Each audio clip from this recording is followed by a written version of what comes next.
کشمیر کو آخری ہدایات سے اور اپنی دعاؤں کے ساتھ روشن فرمائیں۔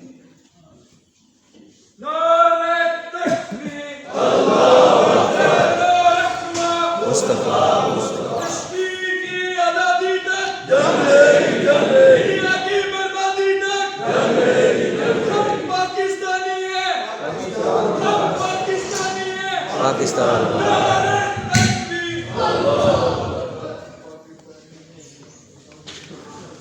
الحمدللہ رب العالمین والصلاة والسلام علی رسولہ الکریم وعلی آلہ واصحابہ اجمعین، اما بعد فاعوذ باللہ من الشیطان الرجیم، بسم اللہ الرحمن الرحیم، ولا تهنوا ولا تحزنوا وانتم الاعلون ان كنتم مؤمنین، صدق اللہ العظیم۔ وقال النبي صلى الله عليه وسلم الاسلام يعلو ولا يعلى، او كما قال النبي عليه الصلاه والسلام۔ قابل احترام شیخ فقیر صاحب، برادر عزیز جناب تنویر صاحب، محترم جناب چودھری محمود الحسن صاحب، محترم جناب حافظ سیف الرحمان صاحب، میرے قابل احترام دوستوں، بھائیوں اور عزیزوں، السلام علیکم ورحمۃ اللہ وبرکاتہ۔ اہل کشمیر کا یہاں آنا بہت ہی باعث خیر و برکت ہے۔ کشمیر ہماری شہرگ ہے اور کشمیر کے زندہ دل اور جواں مرد جوانوں کو ہم خراج تحسین پیش کرتے ہیں، جو ظلم کی آندھیوں کے سامنے اپنی جانوں کی نذرانے پیش کر کے باندھے ہوئے ہیں۔ ہمائیں ہم سب کی عقیدت کا مرکز ہیں اور ہم سب ان کی عظمت کو سلام پیش کرتے ہیں، جن ماؤں کی گود میں برہان وانی جیسے نوجوان نے جنم لیا۔ وہ ایک برہان وانی نہیں ہے، بہت نوجوان ہیں جو وہاں قربانیاں دے رہے ہیں اور دیتے رہیں گے۔ ان کا عزم ہے کہ وہ کامیابی حاصل کرنے تک نہ ہتھیار ڈالیں گے اور نہ کمزوری دکھائیں گے۔ اللہ تبارک و تعالیٰ کا ارشاد ہے کہ تم کبھی بھی کمزوری نہ دکھاؤ، وہن، کمزوری، ضعف، بزدلی، ولا تہنوا، کبھی بھی تم کمزوری نہ دکھاؤ، ولا تحزنوا، کبھی غم میں مبتلا ہو کر، پریشانی میں مبتلا ہو کر ہتھیار نہ ڈال دو، وانتم الاعلون ان کنتم مؤمنین، اگر ایمان کے تقاضوں کو پورا کرو گے تو غلبہ تمہارا مقدر ہے، تم ہی مقدس، تم ہی غالب ہوگے۔ وہ لوگ جو سروں کی فصل کٹا رہے ہیں، سارا تیزی پہ لیے دشمن کی ظالم فوجوں کے سامنے، ان کے اسلحے کے سامنے کھڑے ہیں، یقیناً وہ لوگ جو ہیں وہ مومن ہیں، یقیناً وہ لوگ جو ہیں وہ اللہ کے دین کے سپاہی ہیں، اور اللہ تبارک و تعالیٰ ان کی قربانیوں کو رائگان نہیں جانے دے گا انشاءاللہ۔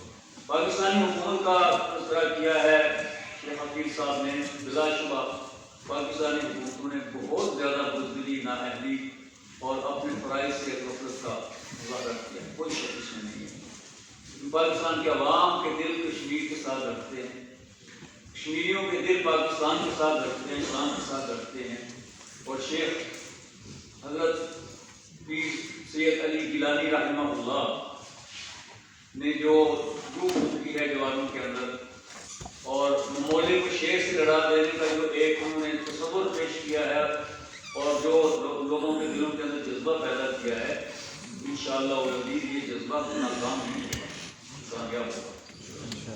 آپ لوگ تشریف لائے ہیں، آپ کو بہت سارے ساتھی ایسے ہوں گے جو پہلی مرتبہ منصورہ میں تشریف لائے، جو نوجوان بچے ہیں وہ ظاہر ہے کہ پہلی بار ہی آئے ہیں، انشاءاللہ بار بار آتے رہیں گے۔ وہ ہمارا حسن ہے، ہمارا مستقبل ہے، ہماری امیدوں کا مرکز ہے، اور ہم ان سے بڑی امیدیں رکھتے ہیں انشاءاللہ۔ باقی لوگ جو ہیں وہ جو پہلی مرتبہ آئے ہیں ذرا ہاتھ اٹھائیں، ماشاءاللہ۔ بہت خوشی ہوئی ہے کہ آپ لوگوں نے منصورہ کی تربیت میں شرکت کی، اور امید ہے کہ آپ نے اس میں سے کچھ سبق حاصل کیے ہوں گے، کچھ خامیاں محسوس کی ہوں گی جس کی طرف آپ تحریری طور پر توجہ دلا سکتے ہیں۔ اور ان کی اصلاح کی کوشش ہو سکتی ہے۔ آپ لوگ اس وقت جانے کے لیے پر توڑ رہے ہیں اور کچھ ساتھی آپ کے چلے بھی گئے۔ جو حاضری مجھے بتائی گئی ہے وہ حاضری تو یہاں پر موجود نہیں ہے، اتنی حاضری نہیں ہے، تو ظاہر ہے کچھ لوگ چلے گئے ہوں گے، کچھ مجبوریاں بھی ہوں گی، کوئی اجازت بھی لینی ہوگی، رخصت لینی ہوگی۔ جاتے ہوئے آپ کو آپ کے قیمِ جماعت میں اور آپ کے قائم مقام امیر جماعت میں بہت اہم ہدایات دی۔ انہوں نے بڑا تمام تربیتی پروگرام کا خلاصہ آپ کے سامنے پیش کیا۔ ہمیں لوگوں تک اپنی دعوت پہنچانی ہے اور تمہارے سے ہر گھر پہ ہر دروازے سے دستک دینی ہے۔ راشمائی ہو سکتا ہوں میں کہتا ہوں کہ دروازے پہ دستک دینا ضروری ہے، لیکن دل پہ دستک دینا اس سے زیادہ ضروری ہے۔ دل پہ راست اس کے ساتھ رابطہ اور تعلق قائم کرنا پڑتا ہے، اور راہ راست تعلق قائم کرنے کے نتیجے میں دلوں کے کیلے پتہ ہوتے ہیں۔ وہ تھوڑے ایسے کیلے ہوتے ہوں گے کہ جتنا پتہ ہو سکے ان کو چھوڑ دیں، آگے بڑھ جائیں، ہمیں رکنا تو نہیں ہے کسی جگہ کے اوپر، لیکن اکثر و بیشتر دلوں کے کیلے پتہ ہوتے ہیں باہمی تعلقات سے، شیرینی سے، موعظہ حسنہ سے۔ اور آپ کو معلوم ہے کہ مدینہ منورہ کی اسلامی ریاست جو ہے وہ تلوار سے فتح نہیں ہوئی تھی، قائم نہیں ہوئی تھی، خداوت کے نتیجے میں قائم ہوئی۔ مدینہ میں داعیے حق حضرت مصعب بن عمیر رضی اللہ تعالیٰ عنہ نے دلوں کو فتح کیا تھا، دلوں پر دستک دی، اور اس انداز میں انہوں نے کام کیا تھا کہ 2-3 سال کے اندر انہوں نے حضور صلی اللہ علیہ وسلم کو خط لکھا کہ یا رسول اللہ صلی اللہ علیہ وسلم مدینہ کے دروازے کھل گئے ہیں، مدینہ میں لوگوں کے دل جو ہیں اسلام کے لیے کھل گئے ہیں، آپ تشریف لے آئیں۔ اور یہ انداز ان کا جو تھا، اگر کسی نے ان کو برا کہا ہے انہوں نے جواب میں برا نہیں کہا، وہ دونوں پیار بھرے انداز میں اپنی بات کریے۔ آپ کو معلوم ہی ہوگا کہ مصعب بن عمیر رضی اللہ تعالیٰ عنہ بہت مالدار گھرانے کے دشمن شراب تھے مکہ میں، اور بڑی پرتعیش زندگی گزارتے تھے، دنیا کی ہر سہولت ان کو میسر تھی، اور پھر اسلام قبول کرنے کی پاداش میں ان کو گھر میں قید کر دیا گیا، مارا پیٹا گیا، بھوکا رکھا گیا، لیکن انہوں نے کہا کہ جو نشہ مجھے چڑھا ہے یہ نشہ وہ نہیں ہے جو تم سمجھ رہے ہو، وہ نشے جو اتر جاتے ہیں وہ اور ہوتے ہیں، یہ نشہ اترنے والا نہیں ہے۔ اللہ کے رنگ میں رنگ جائے جب کوئی تو پھر اس رنگ کو اتار نہیں سکتا، جو کچھ کرنا کرو۔ دیکھیے اس طرح کے لوگ جو ہیں یہ آج موجود ہیں معاشرے کے اندر، مثالیں ہمارے سامنے ہیں۔ اگر آپ دیکھنا چاہیں تو عظیمت گراہی جو میری کتابوں کا ایک سلسلہ ہے، آج کے دور کے لوگ ہیں ان کے واقعات موجود ہیں کہ کس طرح ان کو گھر والوں سے مشکلات پیش آئی، گھر سے نکال دیے گئے اور زمین اور جائیداد سے محروم کر دیے گئے، لیکن انہوں نے ہتھیار نہیں ڈالے اور اللہ تعالیٰ نے ان کو فتوحات دی۔ جماعت اسلامی کی تاریخ میں، جماعت اسلامی کی تحریک میں، جماعت اسلامی کی قیادت میں ان لوگوں کے نام آج بھی جگمگا رہے ہیں۔ مصعب بن عمیر رضی اللہ تعالیٰ عنہ نے دنیا کی آسائشوں کو، لذتوں کو ٹھکرا دیا تھا۔ نبی اکرم صلی اللہ علیہ وسلم کے پاس دار ارقم میں فروغ جب پہنچے تو کس کیفیت میں تھے؟ وہ جو بہترین پوشاک پہننے والا نوجوان تھا آج ننگے پاؤں 2 کمروں میں لپٹا ہوا عام ان کی خدمت میں حاضر۔ جو نرم و نازک جسم تھا، جس پر خلوت و حریر کا لباس ہوتا تھا، جو گھوڑوں پر سوار ہو کر نکلتا تھا، خوشبو میں بسا ہوا نکلتا تھا، آج وہ پیدل چلتا ہوا ننگے پاؤں آیا، اور مکہ کے بازاروں میں دنیا دار جو بیٹھے ہوئے تھے انہوں نے کہا یہ نوجوان پاگل ہو گیا، یہ نوجوان پاگل ہو گیا۔ اور جو لوگ دنیا دار ہوتے ہیں وہ ایسے ہی کہتے ہیں۔ مصعب بن عمیر بازاروں میں گزر رہے تھے تو لوگ کہہ رہے تھے اس کی شان سکندری کل تھی، آج دیکھو اس کا کیا حال ہے۔ مصعب بن عمیر نے یہ بات فرمائی تھی تو اس شان سکندری کو میں ٹھکرا چکا ہوں، مجھے یہ شان کلندری جو ہے یہ محبوب ہے، اللہ کے رسول کی محبت ہے۔ اور پھر جب عام حضور کی خدمت میں حاضر ہوئے ہیں، جن لوگوں نے انقلاب برپا کیا انہوں نے اپنی زندگیاں وقف کی ہیں اور اس کے نتائج اللہ تعالیٰ نے دیے ہیں۔ الحمدللہ ہماری تربیتوں کا مقصد یہ ہے کہ ہم اپنے آپ کو اس منزل کے لیے جس منزل کے ہم راہی ہیں یکسو کر دیں۔ حضرت مصعب بن عمیر جب دار ارقم میں آنکھوں کی خدمت میں حاضر ہوئے تو وہاں حضور کی آنکھوں میں آنسو آ گئے۔ مصعب بن عمیر کو اس حالت میں دیکھ کر آنکھوں میں آنسو آ گئے۔ کہاں اس کی وہ شان تھی اور کہاں آپ اسلام کی خاطر اس نے یہ قربانی کی ہے۔ آپ نے پوچھا صحابہ سے تمہیں معلوم ہے کہ مصعب بن عمیر نے دنیا اور اس کی آسائشوں کو کیا کیا؟ انہوں نے کیا اللہ اس کے رسول پہ جانتے ہیں۔ فرمایا ایک جانب دنیا کی آسائشیں تھیں، دوسری جانب جنت کی جھلک تھی، اللہ اور اللہ کے رسول کی محبت تھی۔ مصعب نے دنیا کو اس کی ساری آسائشوں کو ٹھکرا دیا ہے اور اللہ اور اللہ کے رسول کی محبت کو دل میں بسا دیا ہے، اور جنت اس کا مقدر ہے۔ انہوں نے مدینے کو فتح کر دیا۔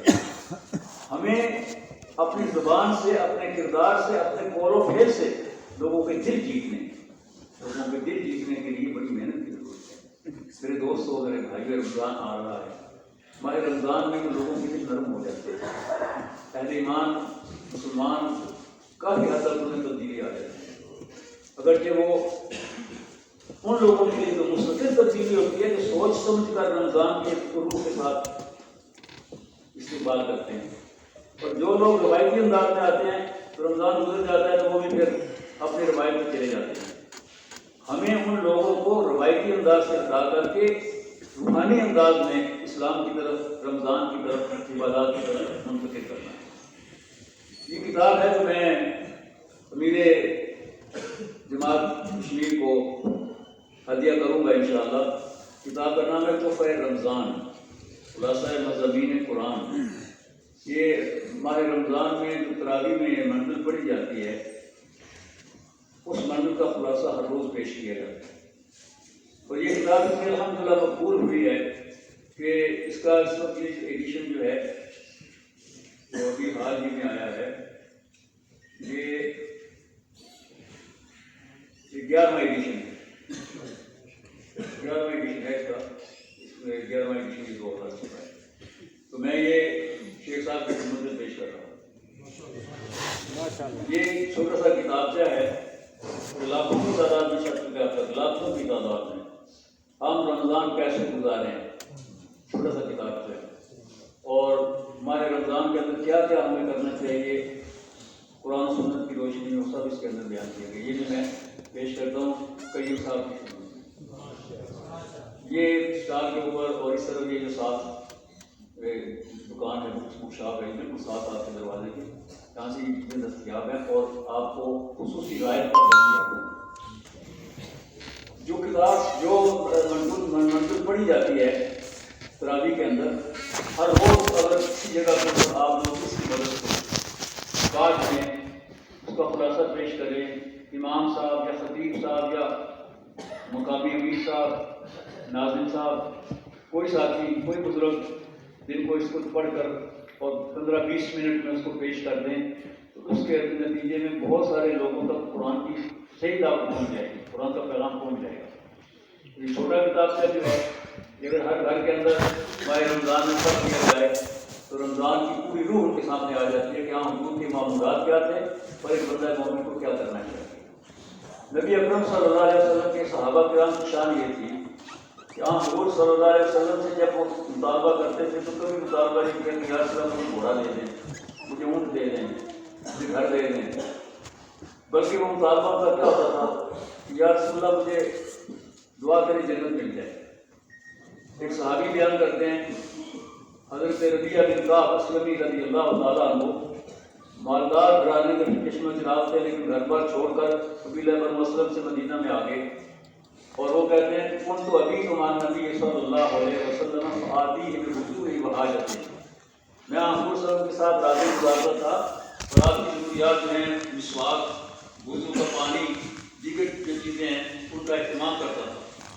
ایک دن حضور نے مجھ سے کہا صلی، مانگو مجھ سے کیا مانگتے ہو؟ حضور نے فرمایا مجھ سے مانگو۔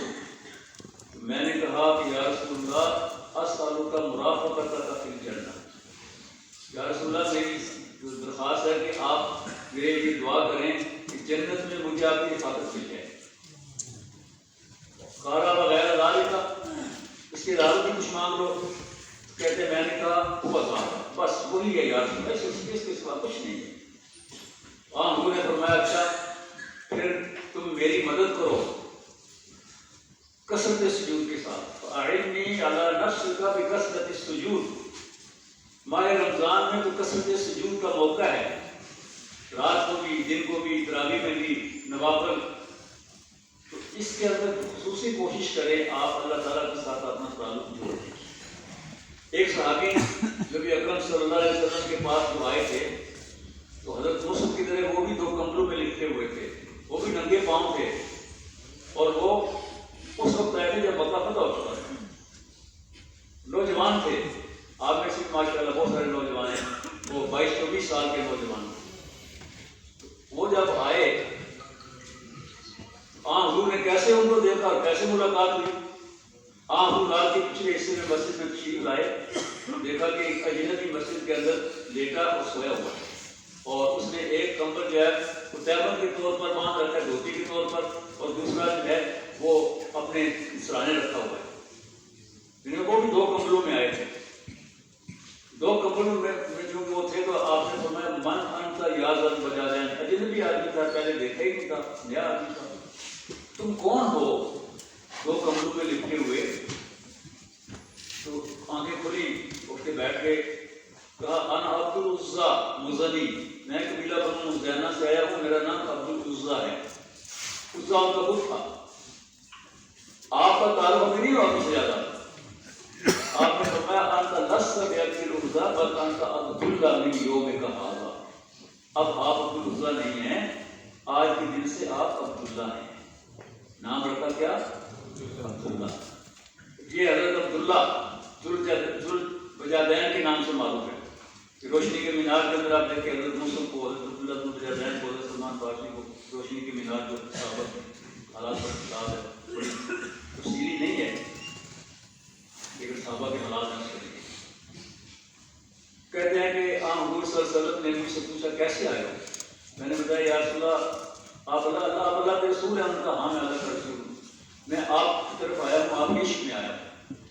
میں ایک یتیم بچہ تھا، میرے چچا نے میری سرپرستی کی، مجھے اپنی بکریاں چرانے پر لگا دیا اور کہا کہ یہ ایک بکری کے لیے، میں بکریاں چراتا رہا، اسی طرح جوان ہو گیا اور بڑا ہو گیا، چچا کی بکریاں بھی بہت زیادہ ہو گئی اور میری ایک بکری سے بھی بہت زیادہ بکریاں ہو گئی۔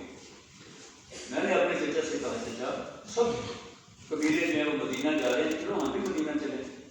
فتح مکہ کے بعد جب سب قبائل آنا شروع ہو گئے تھے اسلام قبول کرنے کے لیے، بہت سارے عام وفود کہتے ہیں میرے پیچھے کھڑکی تھی، ڈانٹا خبردار، ہم نے مدینہ میں جا کے کیا کرنا، ہمارا مدینہ سے کیا کرنا۔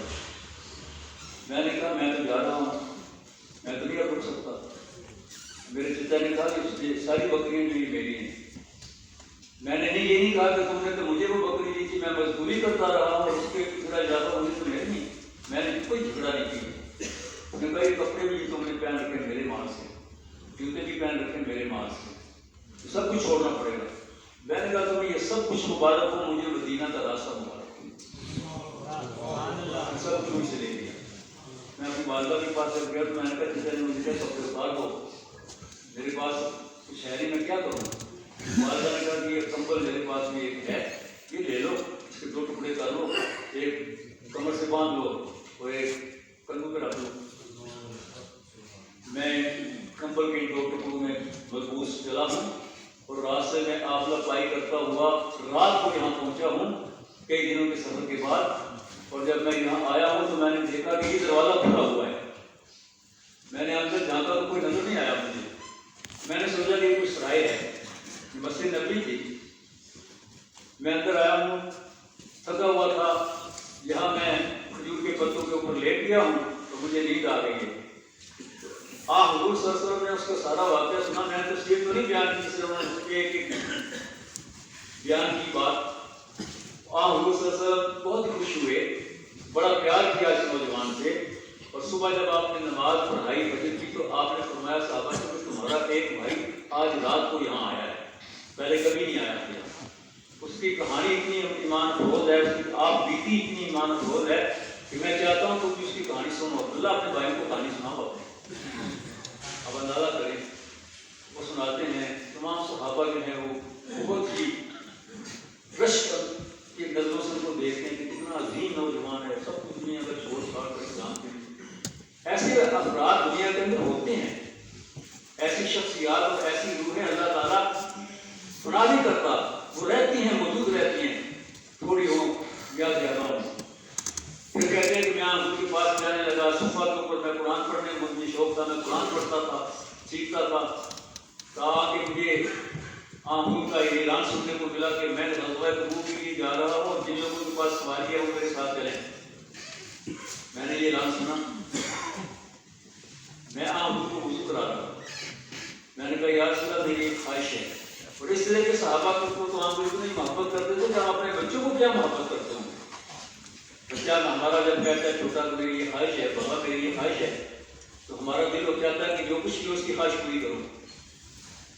یا رسول اللہ میری ایک خواہش ہے۔ آپ پوچھتے ہیں کہ ہاں عبداللہ کیا خواہش ہے؟ یا رسول اللہ مجھے آپ اپنے ساتھ جہاد پر لیتے ہیں، آپ کو پتہ ہے میرے پاس تو سواری نہیں ہے، آپ کہتے ہیں اس کے پاس سواری نہیں، وہ نہیں جائے گا، مجھے جہاد پر لے چلیں۔ میں نے تو پہلے کبھی جہاد میں حصہ نہیں لیا، آپ نمازے میں تمہیں لے چلوں۔ بہت خوشی ہوئی، صفحہ پہ جا کے تمام صحابہ کو کہا ہاں حضور مجھے جہاد پر لے کے جائیں گے، میں جہاد پر جاؤں گا۔ 2 دن گزرے تو ہم حضور کو وضو کروا رہے ہیں، تو کہا کہ یا رسول اللہ صلی اللہ علیہ وسلم میری خواہش ہے۔ کیا خواہش ہے؟ میں نے تمہاری خواہش پوری کر دی، ایک اور خواہش ہے۔ اچھا کیا ہے؟ آپ دعا کریں مجھے شہادت مل جائے، اللہ کے راستے میں شہید ہو جائیں۔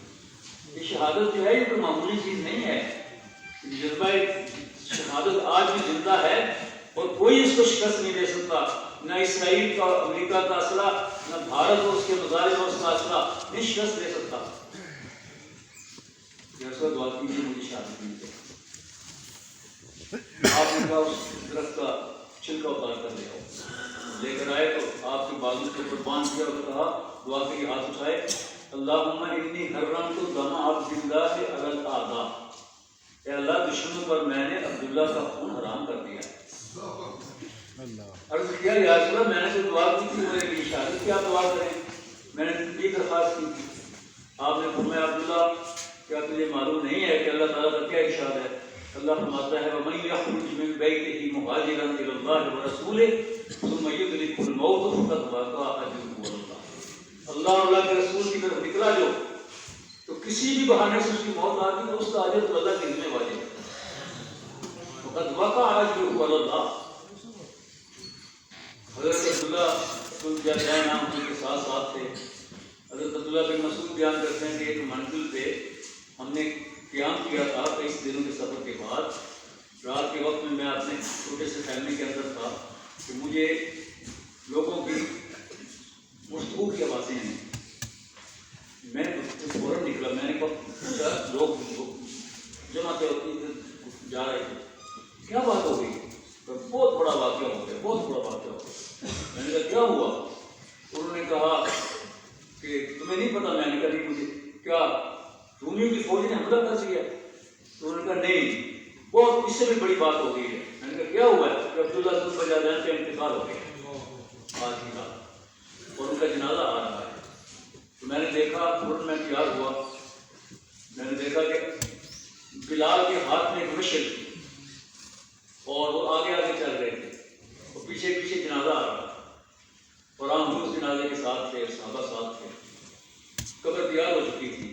اس نے جنازہ پڑھایا اور جنازہ پڑھانے کے بعد حضور صلی اللہ علیہ وسلم نے فرمایا ابو بکر اور عمر اپنے بھائی کو قبر میں اتارو، اکرما اخاکما، اپنے بھائی کو بڑے احترام کے ساتھ قبر میں اتارو، ادبا اخاکما، ادب و احترام ملحوظ رکھو اپنے بھائی کا۔ اور جب قبر میں ان کو اتار دیا ابو بکر و عمر رضی اللہ عنہما نے اور مٹی ڈال دی گئی، تو حضور صلی اللہ علیہ وسلم نے دعا کے لیے ہاتھ اٹھائے تو سب سے پہلے یہ کہا اے اللہ تیرے اس بندے سے میں بہت خوش اور راضی ہوں، اے اللہ تو بھی اپنے اس بندے سے راضی خوش ہو۔ حضرت عبداللہ بن مسعود کہتے ہیں کہ میں نے بہت سے شہداء کو قبروں میں اتارا ہے، زندگی بھر لوگ شہداء کی قبریں بناتے رہے، ان کو دفن کرتے رہے صحابہ کرام۔ کہتے ہیں مجھے کوئی قبر جو ہے اس پر رشک نہیں آیا کہ اس قبر پر جو تبوک کے راستے میں صحرا کے اندر بنائی تھی ہم نے، مجھے ہمیشہ یہ رشک آیا کہ کاش میں اس قبر میں رہوں، وہ قبر میری قبر ہو، وہ دعا میرے لیے کی جاتی ہے۔ دیکھیے اللہ تبارک و تعالیٰ اپنے بندوں کو کہاں سے کہاں پہنچاتا ہے۔ انہوں نے اللہ کے رسول یہ نہیں کہا کہ یا رسول اللہ میرا گھر بنا دیجیے، نہیں کہا یا رسول اللہ میرے لیے مجھے جہاد پر لے چلیے، اور پھر جہاد پر جاتے کیا کہا میرے لیے شہادت کی دعا کیجیے، اور شہادت اللہ تعالیٰ نے عطا فرما دی۔ قرآن نے ان کے لیے جو الفاظ کہے وہ کتنے عظیم الفاظ، عبداللہ بن بجادین صحابہ کو یاد کیا کرتے تھے اور رشک کیا کرتے تھے کہ وہ کیا عظیم نوجوان تھا، کیا عظیم نوجوان کی مثال ہمارے سامنے۔ میرے دوستوں بھائیوں، ماہ رمضان میں سیرت کے واقعات لوگوں کو سنائیں، مجلسوں کے اندر، اپنے تذکیر کے اندر، اپنے پروگراموں کے اندر صحابہ سے آپ کے تعلقات کیسے قائم ہوں گے، ان کی کتابیں آپ کے پاس ہونی چاہیے، اور ان کے واقعات آپ کو بیان کرنے کے لیے مزید یاد ہوں گے، آپ ان کو پڑھیں گے، بیان کریں گے، پختہ ہو جائیں گے، جہاں جہاں بات کریں گے ایک صدقہ جاریہ ہوگا جو آپ لوگوں کے درمیان تقسیم کریں گے۔ صحابیات کے حالات، گھروں کے اندر ہماری بیٹیاں، ہماری بہنیں، ہماری مائیں، سب ہمارے گھروں کے خواتین جو ہیں وہ صحابیات کے حالات سے واقف ہوں، صحابیات کو جانتی ہوں، ان کے عظیم کارنامے ہیں صحابیات کے۔ اسلام کی تاریخ میں اور محمد صلی اللہ علیہ وسلم کی نصرت میں صحابہ نے جو کارنامے دیے، صحابیات میں سے کم کارنامے نہیں سر انجام دیے۔ اسلام کی تاریخ میں سب سے پہلا اسلام قبول کرنے والا فرد جو ہے وہ خاتون ہے، کون ہے؟ خدیجہ رضی اللہ تعالیٰ عنہ۔ اور اسلام کی تاریخ میں سب سے پہلی شہادت جو ہوئی ہے وہ ایک خاتون کی ہوئی ہے، کون ہے؟ حضرت سمیہ رضی اللہ تعالیٰ عنہ، حضرت عمار بن یاسر کی والدہ حضرت سمیہ رضی اللہ تعالیٰ عنہ۔ اور خواتین حضرت خنسا رضی اللہ تعالیٰ عنہ، 4 بیٹے جنگی قادسیہ میں انہوں نے اپنے ساتھ لے کے گئی، چاروں شہید ہو گئے اور سجدہ ریز ہو گئی اللہ کے سامنے کہ اللہ تیرے راستے میں نے اپنی بیٹی کی قربانی کی۔ پوری ماں چاروں بیٹوں کی قربانی پر سجدہ ریز ہوتی ہے اور کہتی ہے کہ پروردگار تو اس قربانی کو قبول فرما دے اور میرے بیٹوں کے ساتھ میری جنت میں ملاقات کرا دیں۔ آج بھی شہداء کی مائیں جو ہیں، میں ایک شہید کے گھر میں گیا، بلکہ شہداء اسلام فاؤنڈیشن جب قائم کی تھی اس کی ذمہ داری میری تھی، میں نے اس کو اس کے قیام کے لیے سارا جو سلسلہ تھا وہ کیا تھا الحمدللہ۔ تو کئی سال تک میں اس کا ذمہ دار رہا، شہداء کے گھروں میں جانا، ان کے جنازوں میں شریک ہونا، غائبانہ جنازہ۔ یہاں ڈرائی وے کے قریب ایک چھوٹی سی بستی کے اندر ایک گھر تھا، ٹوٹا پھوٹا گھر، وہ گھر ہم نے تعمیر کیا۔ اس کی شہید کی والدہ آنکھوں سے نابینا پرسن تھی، اس کے والد ایک مزدور تھے، تو یہاں بھی آتے تھے، ہماری تربیت گاؤں میں بھی یہاں آتے تھے، وہ ہم ان کو بٹھاتے تھے یہاں، بہت ہو گیا اللہ تعالیٰ ان کے درجات بلند۔ ان کی والدہ نے جو بات کہی وہ میرے دل کے اندر متصم ہے، رقم ہے، آنکھوں سے نابینا تھی، کہنے لگی کہ میرے درمیان اور جنت کے درمیان صرف ایک ہی چیز حائل ہے اور وہ ہے میری موت۔ مجھے یقین ہے کہ میری موت آ جائے گی تو میں سیدھی جنت میں جاؤں، اور میرا بیٹا، پیارا بیٹا میرا جسے کشمیر میں شہید ہوا ہے، وہ وہاں ہاتھ پھیلا کر میرا استقبال کرے گا کہ ماں آجا، دنیا میں تمہیں تجھے کچھ نہ دے سکا، آج میں تجھے جنت میں لے گا۔ یہ جذبات ہیں، یہ ایک واقعہ نہیں ہے، وقت ہمارے پاس قلیل ایسی ہم واقعات کی تصویر نہیں جاتی، صرف ایک مثال میں نے آپ کے سامنے رکھی ہے، ایسے بے شمار واقعات ہماری آنکھوں کے سامنے ہیں اور ہم نے دیکھے ہیں اور سنے ہیں۔ میرے دوستوں اور بھائیوں، حضرت خنسا رضی اللہ تعالیٰ عنہ کی مثال آج بھی زندہ ہے، حضرت عبداللہ بن بجادین کی مثالیں آج بھی زندہ ہیں، آج بھی حضرت مسلم بن عمیر جیسے اللہ کے بندے موجود ہیں اللہ کی دھرتی کے اوپر۔ وارث دنیا ہو، وہ مشرق ہو، وہ مغرب ہو، وہ بر صغیر ہو، ہر جگہ ایسے بندے، ایسے ہیرے موجود ہیں، لوگ ان کو پہچانتے نہیں ہیں، لیکن پہچاننے والے پہچان بھی لیتے ہیں، ایسا نہیں ہے کہ وہ گمنام رہے، ان کو لوگ پہچان لیتے ہیں۔ میرے دوستوں اور بھائیوں، آپ یہاں آئے ہیں، آپ نے کچھ حاصل کیا ہے، اس جو حاصل کرنے کی اس چیز کو محفوظ کرنا ہے۔ اگر چیز ضائع ہو جائے تو بڑا اس کا سارا نقصان ہے۔ آپ نے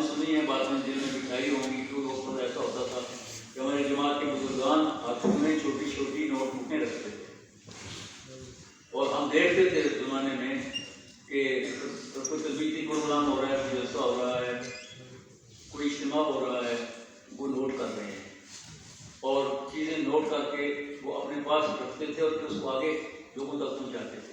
بہت سارے دوستوں کی وہ پرانی نوٹ بکیں جو ہیں وہ کبھی ملتی ہیں تو تصدیق کچھ ہو جاتی ہے، پوری ایک تاریخ سامنے آ جاتی ہے کہ کس کا خطاب تھا، کہ مولانا مودودی کا خطاب تھا، کہ کہاں تھا، کسی کے وطنی میں تھا، کب تھا، اسلام تاریخ کو تھا، اس کا موضوع کیا تھا اور اس میں کیا کیا نکات انہوں نے بیان کیے۔ یہ میاں سفیان محمد کا خطاب ہے، یہ چودھری غلام محمد کراچی کے امیر جتن کا خطاب ہے، یہ اسد گیلانی کا خطاب ہے، یہ مولانا حسن محمد کا خطاب ہے، یہ میاں سفیان محمد اور میاں اسلائی صاحب کا اکٹھا خطاب تھا۔ یہ ساری چیزیں ان کے نوٹ بکس کے اندر نظر آتی ہیں۔ ایک ایسی بزرگ تھے جن کے بارے میں مجھے میاں سفیان محمد صاحب نے کہا کہ خدا بخش ڈوگر جماعت کے ایک رکن تھے ضلع رہاڑی میں، تو ان کے حالات آپ نے نہیں لکھے۔ میں نے کہا یہ میری ان سے ملاقات ہی نہیں ہوئی۔ کہنے لگے میرے پاس بیٹھو، میں ان کی باتیں تمہیں بتاتا ہوں۔ میں بیٹھ گیا ان کے پاس، انہوں نے کہا یہ باتیں میں یہ بھی نوٹ کر لو اور ان کے گھر جاؤ، ان کے گھر جاؤ، وہاں جا کر ان کے بچوں سے ملو، انہیں کہو تم اپنے باپ کی جو نوٹ بکس ہیں وہ دو۔ چنانچہ میں گیا ان کے پاس، ان کے بچوں کے پاس، وہ بھی جماعت کے ساتھ ہیں، ان کی نوٹ بکس میں وہ لی اور آ کر وہ مضمون لکھا۔ میاں سفیان محمد صاحب نے دیکھا، بہت خوش ہوئے، کہنے لگے اس طرح کے جتنے بھی مختلف لوگ ہیں نا ان سب کے بارے میں لکھو، ان کی تاریخ مرتب ہو جائے۔ جو عقیدت کے راہی نام جتنے چھپی ہیں یہ میاں سفیان محمد صاحب کی تحریک تھی۔ انہوں نے کہا کہ اس طرح کے جو ہمارے ساتھ احباب ہیں ان کے بعد کیا کہ آنے والی نسلوں کے لیے ایک ریکارڈ ہوگا، اس سے عبرت حاصل کریں گے، سبق حاصل کریں گے۔ ایسی ان کی وہ نوٹ بکیں جو ہیں میں حیران رہ گیا۔ تعلیم ان کی کیا تھی؟ اسکول میں گئے تھے، 2 کلاسیں پڑھی تھی، اس کے بعد جماعت کا لٹریچر پڑھ پڑھ کے وہ عالم ہو گئے اور لکھنے کا ملکہ بھی ان کا اتنا اچھا، سارے نوٹ لکھے ہوئے، ہر چیز پڑھی جا سکتی ہے۔ اور وہ گھر قانون ڈائریاں جو تھی بہت ہی قیمتی تھی، ان کے اندر خیالات و معلومات ہوئے۔ آج کل وہ چیز نہیں رہی، لیکن آپ کے پاس آپ کے موبائل ہے، آپ اپنے موبائل میں بھی ریکارڈ کر سکتے ہیں۔ آپ کا ذہن بھی شاید اب زیادہ زرخیز ہو گیا ہے آج کے دور میں۔ لوگ کہتے ہیں کہ نہیں، میرا خیال تک ہو گیا ہے، آپ کو یاد رکھنے نہیں ہے کہ ہمیں تو سنی سنائی چیزیں کچھ یاد رہتی ہیں، کچھ بھول جاتی ہیں، لکھی ہوئی چیزیں جو ہیں وہ محفوظ ہوتی ہیں۔ تو آپ اس طرح سے نہیں کرتے، لیکن جو ریکارڈنگ ہوتی ہے وہ ریکارڈنگ اپنے پاس محفوظ کر دیا کریں، آپ اس نمائیں ان کو سنیں، خود کتابیں میں نے عرض کیا مولانا مودودی رحمۃ اللہ علیہ فرمایا کرتے تھے کہ کتاب کارکن کا اسلحہ ہے، کارکن کی قوت کا راز ہے، کارکن کی تربیت کے ساتھ ساتھ میدان جہاد کے اندر، دعوت کے میدان کے اندر نکلنے کے لیے اس کا یہ توشہ ہے۔ اور سید منور حسن رحمۃ اللہ علیہ جانتے ہیں ہم لوگ، آپ نے اکثر ان کو دیکھا ہوگا، وہ تربیت گاہ میں جب اپنا پروگرام ختم کرتے تھے تو ایک بات ہمیشہ کہتے ہیں، دوستوں کتاب سے رشتہ نہ توڑنا، کتاب سے رشتہ قائم رکھنا۔ میں بھی آپ کو یہی بات کہتا ہوں، کتاب سے رشتہ قائم رکھو۔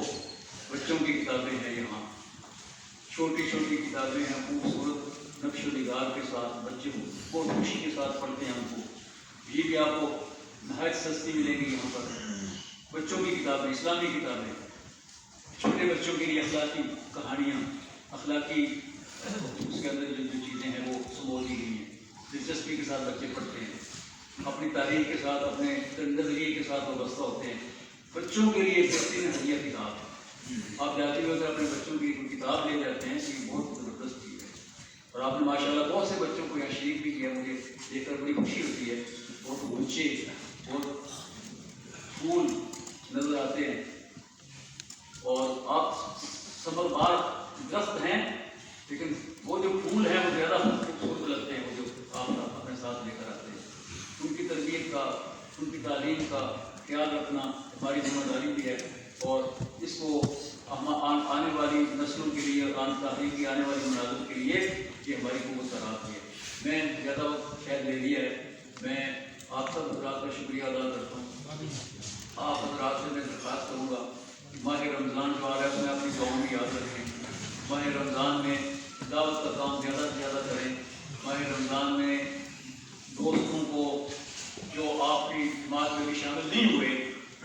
افطار پر بلا لیں، ان کو افطار کرائیں، ان کے ساتھ تعلق قائم کریں، ان کے ساتھ آنا جانا جو ہے وہ شروع ہو جائے گا. جس طرح کہ بھی کہہ رہے تھے اور تنویر صاحب بھی کہہ رہے تھے، ہمیں اپنا دائرہ سے بڑھانا ہے، لوگوں کے دلوں پر دستک دینی ہے، دروازوں پر دستک دینی ہے، ان کو اپنی طرف مائل کرنا ہے. اس کے لیے آپ کے لیے موقع ہوتا ہے کہ افطار کے موقع پر آپ لوگوں کو بلا لیں. اور بہت زیادہ بدلنے کی ضرورت نہیں ہے، سادہ افطار ہو اور اس میں محبت کے ساتھ لوگوں کی خدمت میں پیش کریں جو کچھ بھی ہو.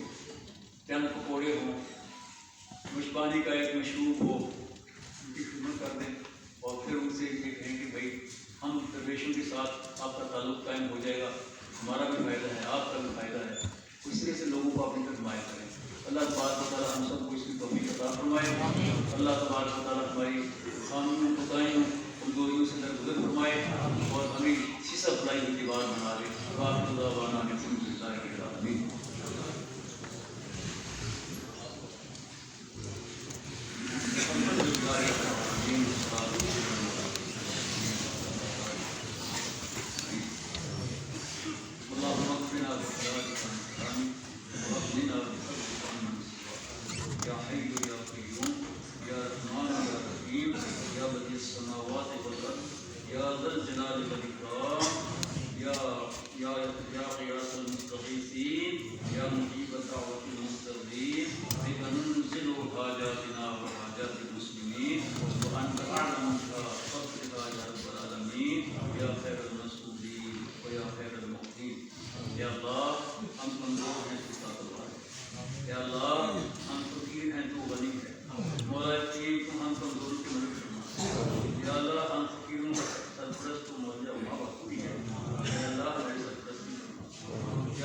اللہ ہمارے نوجوان نسل کو شیطان کے حملوں سے محفوظ فرما. یا اللہ ہمارا وطن مستقبل